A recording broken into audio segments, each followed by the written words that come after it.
What's up, people? Today we're going over the book COVID-19, The Pandemic That Never Should Have Happened, and How to Stop the Next One by Debora MacKenzie. I was surprised when I saw this in Barnes & Noble. I didn't plan on getting this, but this was published in June of 2020. Wow, in the midst of the entire pandemic. So, I think the structure of what I'll do is I have my notes, but I'll give a little background on the author and a few sentence summary of the entire book. And then after that, we'll go into each chapter. And I'll try to keep this, I don't know a timeline. I said 10 minutes before, but who knows, 10, 20. Some of these books are packed, right? Okay, so Debora MacKenzie, who is she? She has been covering emerging diseases for more than 30 years as a science journalist. So I think she has a credibility from a science perspective to talk about these. And she does get into how the politics interfere with that because it's inevitable. Politics is a way that the world runs, and a lot of times bureaucratic stuff hinders any scientific stuff. Happens way too often with governments. Okay, so one sentence summary. Here we go. It is believed that COVID-19 started in 5G towers, and now Bill Gates' proposed vaccine intends to inject microchips into our bloodstream. Oh, wrong book. You know what I'm saying? All right. Few sentence summary. So, we knew about the danger of coronaviruses, respiratory infections, since 2013. In particular, a virus extremely similar to the one that causes COVID-19, and Chinese and American scientists warned that it could cause a pandemic. However, nothing was done. 7 years ago, nothing was done. But it's more complicated than that. We have to recall, why was nothing done? Well, how can it be done? At that point, it's merely speculation. I mean, scientific discovery, yes, of course, is grounded. But who's to know if it will ever take off? If we spend tens of millions, hundreds of millions just to find out that it's a fluke, you'll have politicians say, wow, we wasted all this money, and this wasn't even a big thing. But then you kind of think to yourself, but that's the point. You spend all that money so that it is not a big thing. So you're kind of in this circular argument. It's like the chicken or the egg. So even if the financial repercussions of a pandemic are devastating, and we know about a lot of these potentially pandemic-inducing viruses, how do we choose which one to prepare for? So the bottom line, it's complicated. All right. Chapter 1 is called, Could We Have Stopped This Whole Thing at the Start? Okay, so it starts off by specifying and clarifying that COVID-19 is the disease. The virus causing COVID-19 is named SARS-CoV-2. SARS-CoV-2. What about SARS-CoV-1? Oh, that is the virus that caused the disease SARS back in 2003. Conveniently enough, they are named super similar. Why? Because of how similar the virus structures are to each other. So, that's kind of crazy, first off.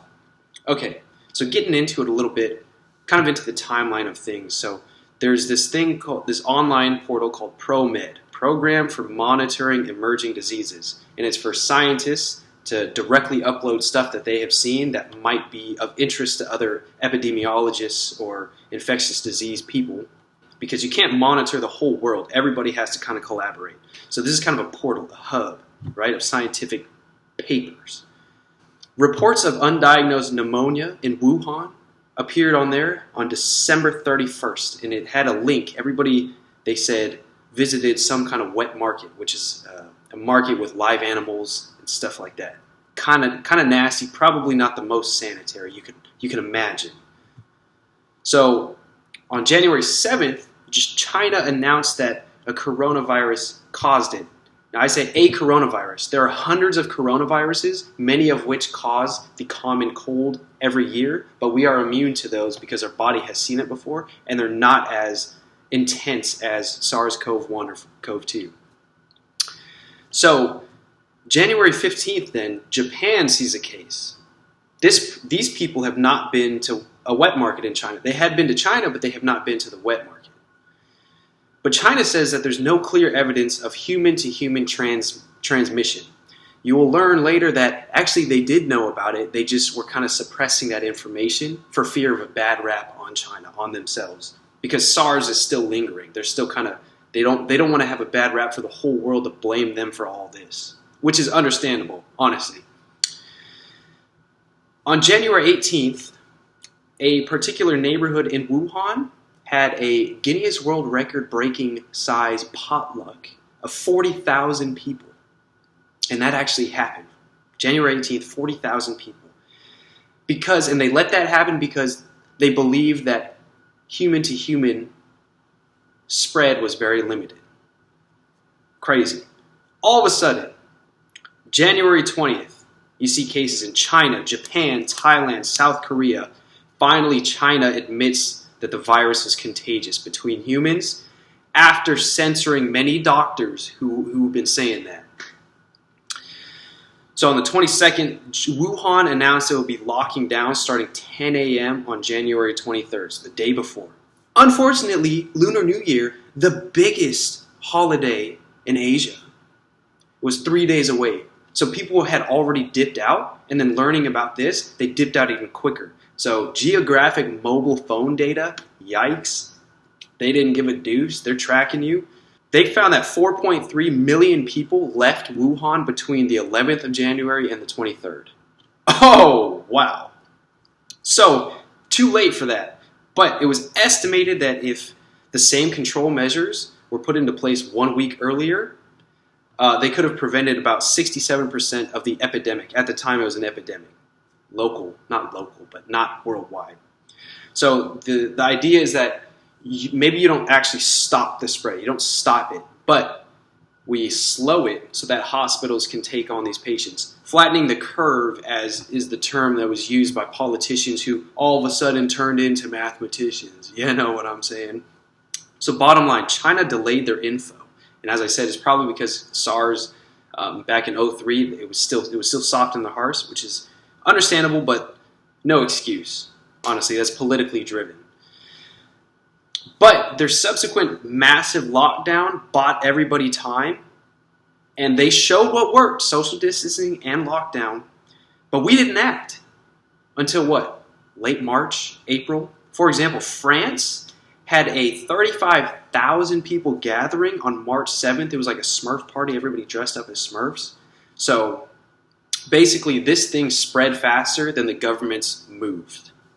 Chapter 2. What are these emerging diseases and why are they emerging? So the issue is we can't precisely predict which disease will be next. We have an official short list of what we were worried about but aren't ready for. But again, it's kind of just speculation. Would it ever spread? Because problems tend to be invisible until it's too late in this space, which makes it very complicated. The past what, like 50 years or so, there hasn't been anything like this. My generation, Gen Zers, you know what I'm saying, represent.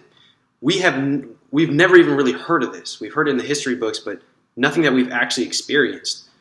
So funding has been decreased. Study has been decreased for infectious disease, such as smallpox, measles, polio, TB, syphilis, gonorrhea. We have either antibiotics or vaccines that kind of make those obsolete. We don't even think about it anymore. So the 20th century defeated most viruses we knew about, but the problem is we don't know about a lot of viruses. Those past 50 years are not indicative of the next 50 years because the world is continuously growing and expanding. So international disease surveillance was diminishing just as infectious diseases could travel anywhere more easily than ever. The crazy thing is this thing called spillover. So our infectious diseases mostly start in animals and they jump from the animals to us. An example is HIV. That was a chimpanzee virus that jumped to us. And in this increasing world, the basic problem is growing population. We need resources. 8 billion people, crazy, exponentially growing, crazy. We need resources, and they typically come from animals, pets, medicine, especially food, right? So we start moving into these animal spaces and we start interacting closer with them than ever before, especially in these tropical hotspots. They're a breeding ground for these freaking viruses. So we are too close to them and we start messing with their habitats, and these animals get stressed. So we're closer to them and they're getting stressed. And I don't mean like, oh my God, I have a quiz tomorrow, I'm stressed. I'm talking like hungry, I'm fearing for my life. My body is freaking shutting down. I need to do something. So when these animals are stressed, their immune system weakens. So they take on more, and we are closer to them. And so there's more susceptibility for them to just jump onto us. So these scientists know that another pandemic is coming. We don't know what, but we have our suspicions. And like I said, the rest of this chapter goes into detail of like the 8 or so that they're very scared of. One is the Nipah virus. I don't know how to pronounce it. Didn't look it up. It's carried by bats, and it was in Malaysia, Singapore, Bangladesh.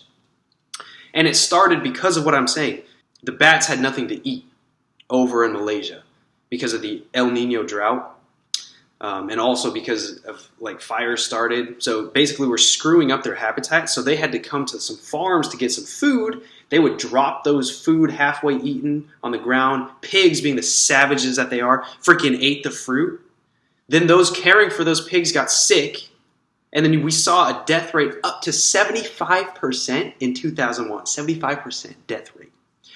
And unfortunately, scientists are saying this has the potential to effectively spread through humans. So basic bottom line, growing population, we are getting too close to these animals that could kill us. All right, chapter 3 is entitled SARS, MERS. You can't say we weren't warned. Fair enough. So I already said that the virus, SARS-CoV-2, was super similar to SARS-CoV-1. The SARS traveled in coughed out droplets and persisted on surfaces. Sound familiar? Uh-huh. Both killed by a runaway inflammation triggered by the immune system. So during SARS, the World Health Organization actually issued travel advice directly with that had financial implications for countries. So for example, they were saying, don't go here. And the countries didn't give their blessing for the WHO to say that, the WHO, whatever you want to call it. And that pissed people off. So that had its implications. And since then, World Health Organization has been limited as to the information that it can tell people. It has to have the country's blessing now, I believe.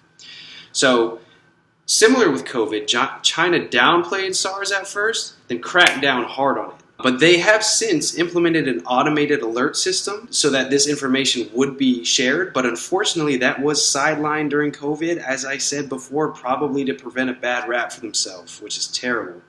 But the difference is that COVID spreads much easier than SARS with a lower death rate. So COVID spreads before symptoms, whereas SARS was after symptoms. And also you have those asymptomatic folks, which is just weird to think about, you know. So in essence, the world acted quicker with SARS than COVID, but it was probably because the death rate was pretty high. It was like 10%. Funding for SARS dried out around 2005 since it had effectively been eradicated. We weren't hearing about it anymore. People weren't getting it. So essentially, there's no market for speculation for these types of things. So big pharma is done, vaccine stuff is done privately. What do private companies need to survive? They need profit. But if it's just speculation, where are they going to get this money from? Nobody needs these vaccines, so they're not going to get any money.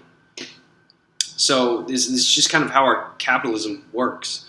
So you see how intertwined everything is. And furthermore, you would actually like researchers to be out in the field scouring everything to see if there are viruses that could hurt us. Super odd, right? But researchers rarely get publications for what they call stamp collecting, which is kind of just documenting odd viruses that they come about. So no publications, no research grants, no money.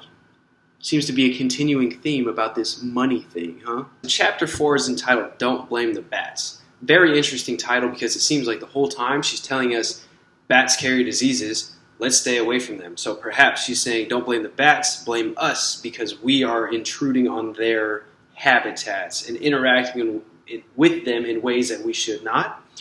So it starts off by saying that bats are the headquarters for coronavirus evolution. And they are the most likely by significant margin to harbor diseases affecting humans than any other group of mammals. They are what they call reservoirs. They are species that can carry the virus without themselves getting sick. And it definitely has to do with their different biologies and their different immune systems, which we'll kind of get to in a little bit. But the good news is that there is a team going to bat caves in China, and they are studying blood, urine, feces, and throat samples from various species found around there.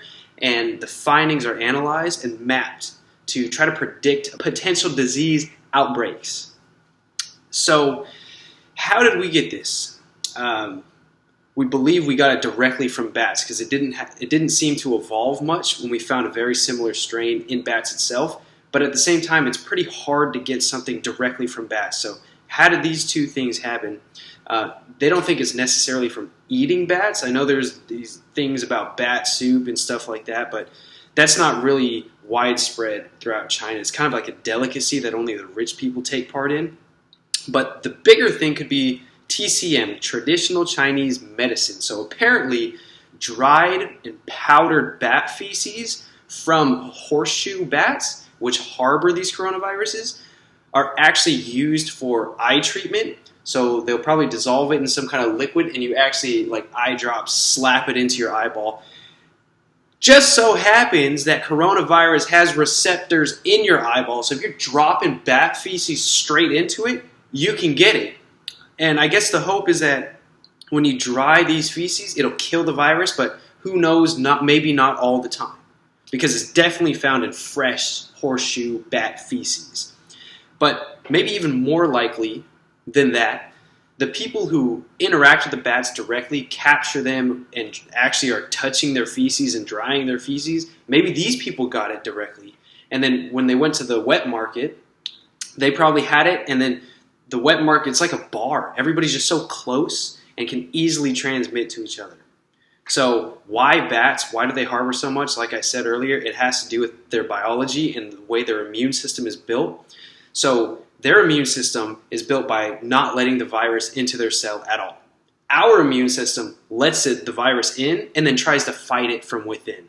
So it seems like bat immune systems are more efficient and stronger. So if they get to the bats and then if they've evolved in bats, then to us they'll be extra devastating. So stay away from the bats. Chapter 5 is entitled, Wasn't the Pandemic Supposed to be a Flu? Miss Debora MacKenzie says, fear not, don't worry. A flu pandemic is coming. It's inevitable. This was a tough chapter, scary. It's kind of like not really in the scope of this book, I think, but it's interesting and scary nonetheless. So when we talk about flu, there are basically kind of three kinds: bird, pig or swine, and human. And they kind of just stick with their own species. Like birds will stay with birds, pigs will stay with pigs, and then same for humans. But occasionally they will mix, right? Every year the flu evolves, but typically our immune system can recognize the unchanged parts. But still, we get the flu vaccine every year because it's a new strand. It's evolved a little bit. But we're screwed if a random mutation makes it devastating, aka like the Spanish flu back in 1918. Like I said, sometimes things can combine where the bird, human, and pig flus coalesce into one. And that's just a scary thought. So for example, in 2009, the swine flu pandemic, that was an H1N1 strain. I think you guys probably remember that. But that was passed down from like 1918. Crazy. And it had a little bit of bird stuff in it too. But we do have flu pandemic plans.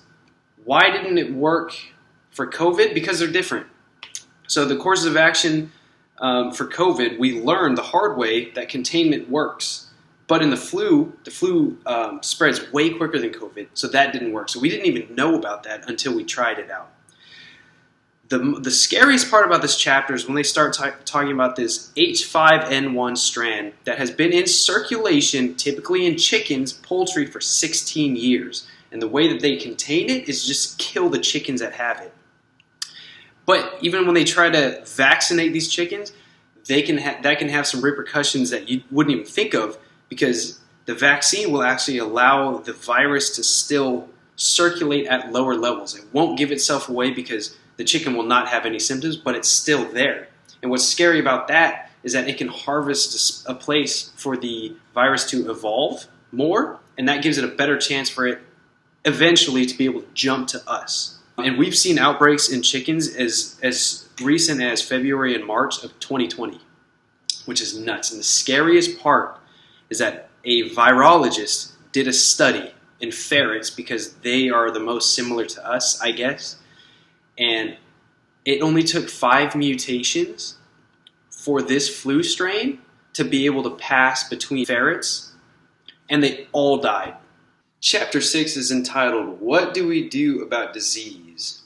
The biggest question is, what do we work on since we don't know what in the hell is going to be next? How do you predict the unknown future? Tough problem. So there's a couple of ways that people have speculated about that. Debora goes over, Miss MacKenzie goes over. So one is treat the pathogens instead of treating the symptoms. For example, the flu is just, a fever is just a symptom, not the actual pathogen. We would go to the root cause and treat the pathogen. But it's not exactly cost efficient, because as of now there are no pathogen-specific treatment. You could treat a whole bunch of them with one symptom, such as fever, right? Next one would be change human-animal interactions to stop emergence from happening at all. This seems great to me, honestly, but I don't think it's super feasible, because as the world is growing, we're going to continue to take up more and more resources, which inevitably is going to push us into animals' territories, right? One of the other ones is disease surveillance in people, and this would require local health people with a good idea of what's going on in their local vicinity to contribute into one place, so that there's a central resource coming from a whole bunch of different nodes. Great idea as well. One of the nice things, ideally, you would like to have a vaccine platform ready so we can just drop in a new protein from any surprise virus that emerges and have a vaccine quickly. To me, this seems super theoretical. It's like having one machine learning model to learn any task, which was described in another book. I just don't think that's feasible, to be honest with you.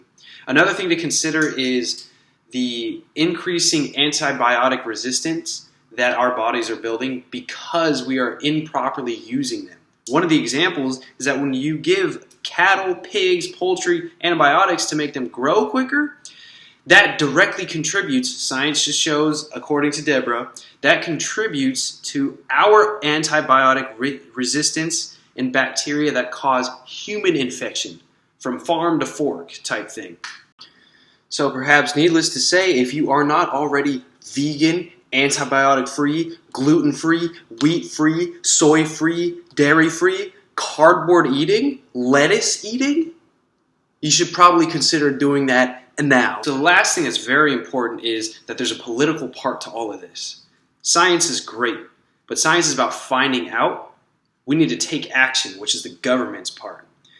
And that's really, really tough because it's so complicated and corrupt, to say the least.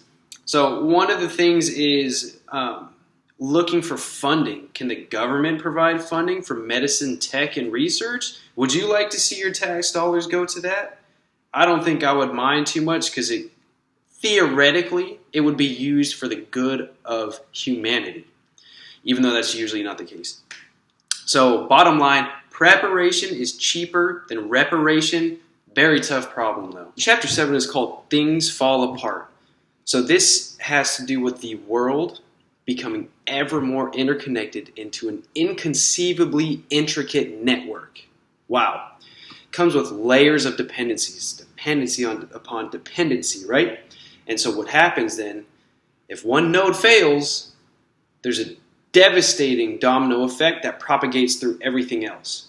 And we saw that at the beginning of COVID, because apparently China creates nearly all vital supplies for hospitals, and hospitals depend on just-in-time shipments because keeping too many supplies is costly. So even though these complex networks seem like they ebb and flow with everything, there's actually a point where it becomes not flexible or resilient anymore, but too rigid for its own good. Why do we have this complex system? It's for efficiency. There's no redundancies. So for example, the China thing, it's cheaper. People take advantage of the cheaper labor costs in China, so they outsource that. But then that becomes your only source. So if that fails, you fail. So there was actually a big scare that we were not going to get the supplies we needed because China would be on lockdown or they would need it for themselves. Nasty stuff. So what are some of the ways that we could perhaps help with this? Is to put some more redundancies back into our system to create resiliency. So let's say China, we rely on China for our stuff, but we also have our own resources as a backup. It would be more costly, which people won't like, but it might be necessary for resiliency. And another thing to note is that within this system, if you look at the list, she provides a small subset, a random selection of the list of U.S. essential workers during this pandemic. A vast majority of it is lower income people, such as food workers, grocery store workers, bus drivers, janitors. But these are the people who are more likely to die of infectious diseases because they do not have the same resources available to them as the rich folks. So in this case, you're going to destroy the system at the very bottom. Those who are responsible for the critical infrastructure are going to go down first, and the rest is just going to follow. Complex systems. Nasty. Finally, she claims that this pandemic, and I agree, this pandemic is a global tipping point in which multiple social systems will flip simultaneously into a distinctly new state. Nothing will ever be the same. Chapter 8 is called The Pandemic That Never Should Have Happened and How to Stop the Next One. I tell you what, I'll be honest with you, this video is long as hell. I'm tired as a deuce. And once you get to the end of the book, you don't really want to read the last chapter anyway. So if you guys are more motivated than I am, I read it, but it's like 40 pages, and I'm hungry, and I'm not trying to do the rest of it. So I know this is sacrificing good content on my first video, not the best look. However, I will continue to improve as time goes on. But I do want to wholeheartedly thank the 15 views and probably 2 subscribers that I've achieved throughout this process. It's very humbling. It's very humbling. But even if this doesn't pick up, I guess I'll just keep it for my records anyway. I'll see you guys on the next video.